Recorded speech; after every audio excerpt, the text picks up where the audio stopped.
Assalamualaikum warahmatullahi wabarakatuh. Alhamdulillah nahmaduhu wa nasta'inuhu wa nastaghfiruh wa na'udzu billahi min shururi anfusina wa min sayyiati a'malina. May yahdihillahu fala mudilla lahu wa man yudlil fala hadiya lahu. Asyhadu an la ilaha illallah wa asyhadu anna Muhammadar Rasulullah la nabiyya ba'dah. Saudara-saudaraku yang rahmati Allah Subhanahu wa taala, apa kabar?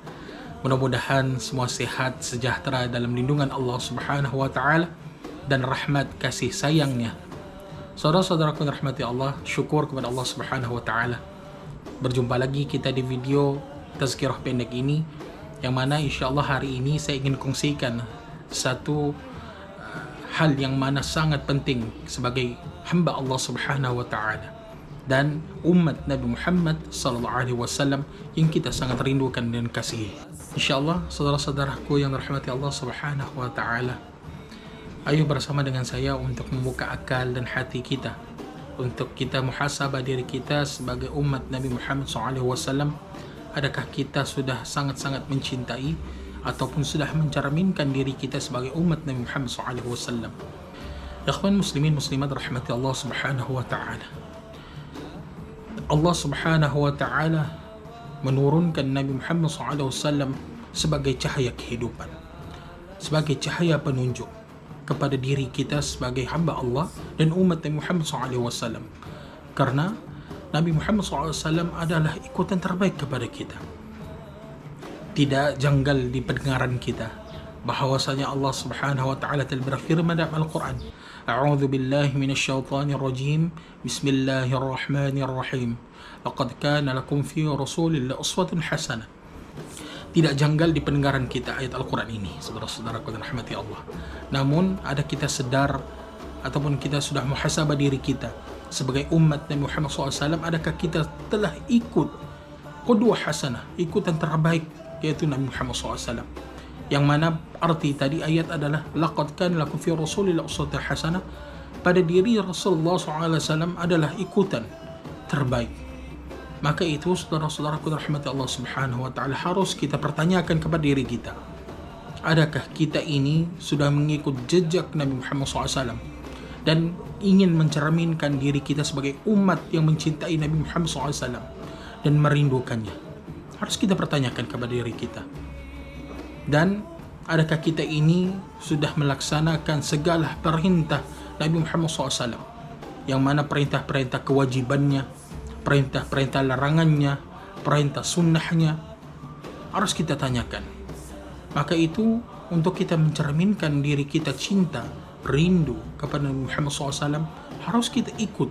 Teladan terbaik di atas muka bumi ini adalah hanya satu, Nabi Muhammad SAW, Nabi kita, kekasih Allah Subhanahu wa taala. Ikhwan muslimin muslimat yang rahmati Allah Subhanahu wa taala, suka saya ingin kongsikan di mana sifat Nabi Muhammad SAW yang harus kita ketahui. 4 wajib sifat Nabi Muhammad SAW harus kita ketahui. Yang pertama, as-siddiq. Nabi Muhammad SAW senantiasa bercakap, melakukan kebenaran, tidak pernah mendustakan apa yang diperkatakan, tidak pernah mendustakan apa yang dilakukan, tidak pernah mendustakan apa yang disampaikan. Yang kedua, yaitu amanah, yang mana artinya bisa dipercayai. Sifat Nabi Muhammad SAW yang harus ada pada diri kita sebagai umat Nabi Muhammad SAW adalah harus dipercayai. Sifat ini Nabi Muhammad SAW sangat-sangatlah dijaganya. Karena apa? Setiap amanah diberikan kepada Nabi Muhammad SAW sangat dilaksanakan dengan amanah, dengan boleh dipercayai. Inilah sifat Nabi Muhammad SAW yang ada harus pada diri kita.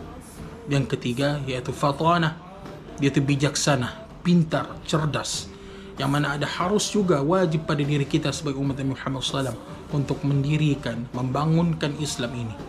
Karena apa? Sendiri Nabi Muhammad SAW itu, kalau kita imbau kembali sejarah Nabi Muhammad SAW, ada satu sirah Nabi SAW yang mana kita sedar, kita tahu, dan sentiasa mungkin di pendengaran kita, yaitu apabila satu kejadian banjir besar di Mekah, maka di antara kabilah ini ingin merebutkan, meletakkan kembali Hajar Aswad.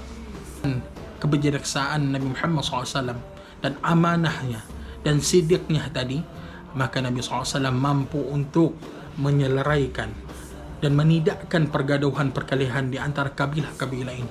Dengan apa? Dengan Nabi Muhammad SAW menggunakan kecerdasan akal fikirannya, kepintarannya untuk membukakan kain, yaitu daripada serbannya, untuk meletakkan Hajarul Aswad di tengah, dan kabilah-kabilah akan mengangkat di hujung-hujung kain tersebut dan sama-sama meletakkan kembali Batu Hajarul Aswad itu ke Ka'bah balik. Maka ini melihatkan bahawasanya kepintaran, kecerdasan Nabi Muhammad SAW ini sangat kita harus kita puji dan harus kita contohi sebagai umat Nabi Muhammad SAW. Yang keempat yaitu tabligh. Apa itu tabligh? Tabligh itu menyampaikan. Maksud di sini menyampaikan apa? Menyampaikan kebaikan. Seperti mana sabda Nabi Muhammad SAW, "Balighani ani walau ayah." Yani maksudnya sampaikan daripada aku walaupun sepotong ayat. Maksudnya sepotong ayat di sini adalah kebaikan daripada Nabi Muhammad SAW. Ayat-ayat sabda Nabi Muhammad SAW, kebaikan sunnah Nabi Muhammad SAW kita sampaikan. Maka itu sentiasa Nabi Muhammad SAW menyampaikan kebaikan ketika hidupnya. Maka itu ikhwan muslimin muslimat rahmati Allah Subhanahu wa taala. Maka inilah yang ada harus pada diri kita. Dan inilah wajib dalam diri kita amalkan. Kita sampaikan kepada keluarga kita. Kita berikan tunjuk ajar dan peringatan kepada keluarga kita, keturunan kita, anak-anak kita. Harus kita sampaikan. Karena apa? Seperti mana saya sampaikan tadi, Nabi Muhammad SAW adalah ikutan terbaik di atas muka bumi ini untuk membentuk sifat akhlak kita menjadi akhlak yang baik daripada sebelum ini. Bahkan Aisyah ditanyakan, bagaimanakah sifat Rasulullah SAW ini? Yang mana artinya Aisyah menyampaikan kepada kita, sampai kepada kita, Aisyah mengatakan Rasulullah SAW akhlaknya seperti Al-Quran. Maksudnya apa? Kita tahu Al-Quran ini kalamullah, ayat-ayat Allah yang suci, yang tidak ada tolak bandingnya di atas muka bumi ini. Maka itu dalam Al-Quran itu semua kebaikan. Maka begitu juga Nabi Muhammad SAW. Apa yang ada dalam Al-Quran, begitu juga sifat Nabi Muhammad SAW. Apa yang lagi perlu kita soalkan kepada diri kita? Yaitu, adakah kita sudah mengikut cara Rasulullah SAW? Adakah kita sudah mencerminkan diri kita mencintai Rasulullah SAW? Harus kita pertanyakan diri kita. Karena kita ini umat Nabi Muhammad SAW. Bahkan Nabi Muhammad SAW diturunkan di muka bumi ini untuk menyempurnakan semua akhlak. Menjadi apa? Menjadi yang baik. Innama bu'ithtu liutammima salihal akhlaq. Sesungguhnya Nabi Muhammad SAW itu diutuskan di muka bumi ini untuk menyempurnakan akhlak yang baik. Maka itu jelas di sini saudara-saudaraku yang dirahmati Allah Subhanahu wa taala. Kita sebagai umat Nabi Muhammad SAW harus dan wajib ikut tingkah dan perilaku Nabi Muhammad SAW. Maka itu cara kita ingin mencerminkan diri kita cinta dan rindu kepada Nabi Muhammad SAW. Sempurna kita mengingati Maulid Rasul, yaitu lahirnya Rasulullah SAW. Ayo bersama kita untuk mendalamkan diri kita, dalam diri kita ini untuk cinta lebih kepada Nabi Muhammad SAW. Mengamalkan sunnah yang sahih Nabi SAW. Menyampaikan risalah kebaikan daripada Nabi Muhammad SAW. Seperti mana dalam satu hadis Nabi SAW, "Balighani ani walau ayah." Sampaikanlah daripada aku, yakni Nabi Muhammad SAW, walaupun sepotong ayat. Maksudnya apa? Kebaikan daripada Nabi Muhammad SAW. Jadi alhamdulillah saudara-saudaraku rahmati Allah Subhanahu wa taala. Ingatlah, kita sebagai umat Nabi Muhammad SAW ini tidak lari akan melakukan kesalahan. Namun ingatlah ikhwan muslimin muslimat, sebagai tuntutan terbaik, ikutan terbaik kita untuk menjadi lebih baik, yaitu Nabi Muhammad SAW. Mari kita senantiasa mengingatkan diri kita, walaupun seburuk sejahat manapun kita, namun di sisi keburukan itu ada cahaya. Cahaya itu harus kita kita ikuti dengan cara Rasulullah SAW. InsyaAllah, mudah-mudahan Allah Subhanahu wa taala memelihara kita dan membimbing kita menjadi umat Nabi Muhammad SAW yang lebih baik daripada yang sebelum ini, InsyaAllah.